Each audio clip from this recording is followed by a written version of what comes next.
বিসমিল্লাহির রহমানির রহিম। আসসালামু আলাইকুম এভরিওয়ান। আশা করি আপনারা সবাই যে যেখানে আছেন অনেক ভালো আছেন এবং সুস্থ আছেন। আজকে আমি আপনাদের সাথে টার্কিশের একটি রেসিপি শেয়ার করব। টার্কিশের এটি একটি জনপ্রিয় রেসিপি। এটাকে পিঠা ব্রেড বা পকেট ব্রেড বলা হয়ে থাকে। এই পিঠা বা পকেট ব্রেডটা কিন্তু খুবই সফট একটা রুটি হয়, আর এটা নান রুটির থেকে তুলনামূলকভাবে একটু মোটা হয়, যার কারণে এটাকে পিঠা ব্রেড বলা হয়ে থাকে। সো এই রুটিটা আপনারা বাসায় যদি ট্রাই না করেন তাহলে আপনারা আসলে বুঝবেন না যে আসলে এটা খেতে কতটা মজা। আমি আশা করি আপনারা সবাই এটা বাসায় ট্রাই করে দেখবেন। আর চলেন তাহলে বেশি কথা না বাড়িয়ে আপনাদেরকে রেসিপিতে নিয়ে যাই। সো এখানে আমি 2 কাপের মতো ময়দা নিয়েছি। আপনাদের কাছে যদি ময়দা না থাকে আপনারা এই ক্ষেত্রে এটা আটা দিয়েও করতে পারবেন। আর এখানে আমি ড্রাই ইস্ট দিয়ে দিব 2 table spoon.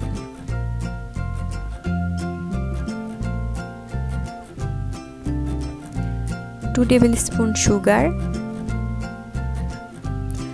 Half teaspoon salt দিয়ে আমি ড্রাই ইনগ্রিডিয়েন্টসগুলোকে আগে ভালো করে মিক্স করে নিব।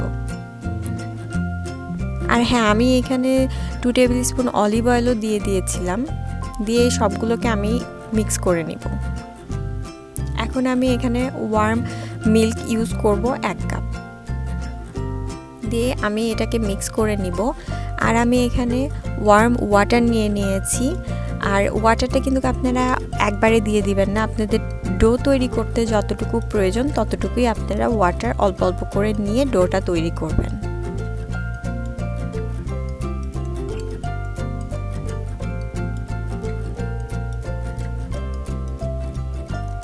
আমার প্রায় 1/4 কাপের মতো পানি লেগেছে।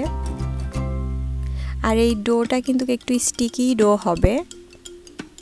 কিন্তু আমার ডোটা হয়ে গেছে। এখন আমি এটার উপরে একটু তেল দিয়ে উপরে একটু ব্রাশ করে নিয়ে আমি এটাকে 1 ঘন্টার জন্য রেস্টে রেখে দিব।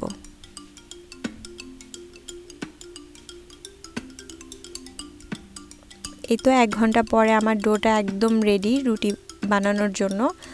সো আমি এখন এই ডোটাকে ভালো করে মথে নিব। আর আপনাদেরকে একটা জিনিস অবশ্যই খেয়াল রাখতে হবে, এই ডোটা কিন্তু খুব চাপাচাপি করে মথা যাবে না, আর অনেকক্ষণ ধরে মথা যাবে না। আপনারা জাস্ট একটু হালকা হাতে এটাকে মথে নেবেন। আপনারা নিশ্চয়ই স্ক্রিনে দেখে বুঝতে পারছেন আমি কিভাবে ময়দাটাকে মথে নিচ্ছি।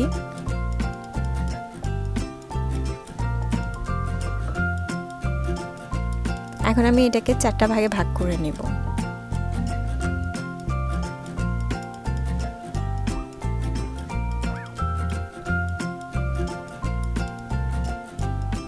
এখন আমি একটা ডো নিয়ে এখানে একটু হালকা করে ভিতর দিকে জাস্ট একটু ঘুরিয়ে ঘুরিয়ে ভিতর দিকে ময়দাটা মথে নিচ্ছি।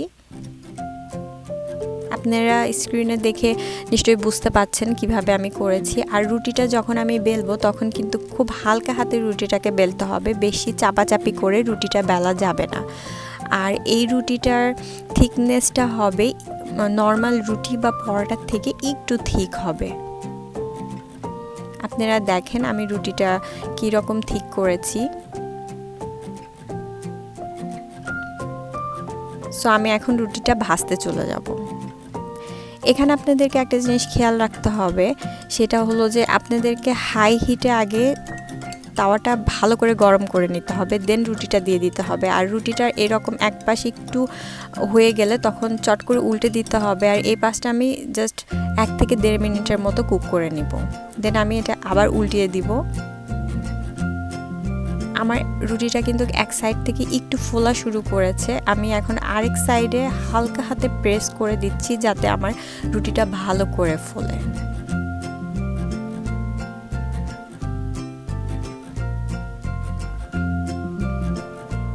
দেখেন আমার ব্রেডটা কিন্তু খুবই ভালো করে ফুলে গেছে।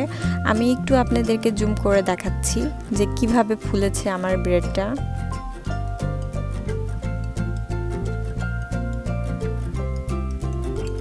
দেখেন আমি এইগুলো এখন সবগুলো এইরকম করে ভেজে নিব।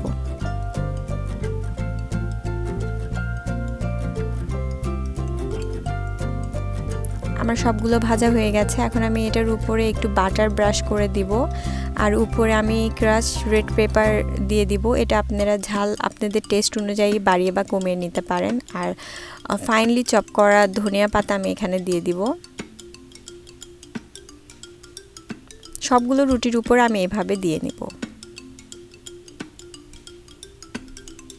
একটা রুটি আপনাদেরকে আমি ছিঁড়ে দেখাচ্ছি। দেখেন এটা কতটা সফট, দেখেই কিন্তু মনে হচ্ছে এটা কিন্তু অনেক সফট হয়েছে। আর ভিতরটা আপনাদেরকে একটু দেখাচ্ছি।